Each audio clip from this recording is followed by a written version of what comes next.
भारतीय टीम के पाकिस्तान न आने के ऐलान के बायस रवां साल पाकिस्तान में शेड्यूल एशिया कप श्रीलंका या मुत्तहिदा अरब अमारात में खेले जाने का इम्कान है। भारतीय हुकूमत के खेल दुश्मन रवैये के बायस टीम के पाकिस्तान में शेड्यूल एशिया कप खेलने के इम्कानात न होने के बराबर हैं। पाकिस्तान ने रवां बरस सितंबर में वनडे फॉर्मेट के एशिया कप की मेजबानी करनी है, लेकिन गुज़िश्ता बरस एशियन क्रिकेट काउंसिल के सदर और भारतीय क्रिकेट बोर्ड के सेक्रेटरी जे शाह ने ऐलान किया था कि सन 2023 के एशिया कप में भारतीय टीम पाकिस्तान नहीं जाएगी। भारतीय मीडिया का कहना है कि बीसीसीआई एशिया कप के हवाले से अपना फैसला तब्दील नहीं करेगा।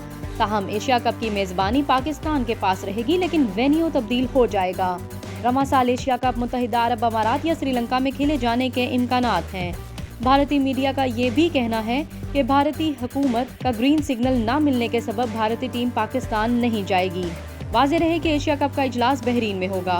पाकिस्तान क्रिकेट बोर्ड के चेयरमैन नजम सेठी इजलास के लिए बहरीन में हैं, जबकि भारतीय क्रिकेट बोर्ड के सेक्रेटरी जे शाह भी एशियन क्रिकेट काउंसिल के इजलास में शिरकत के लिए बहरीन पहुंच गए हैं, जहां पीसीबी की दरख्वास्त पर एशियन क्रिकेट काउंसिल का इजलास शेड्यूल्ड किया गया है।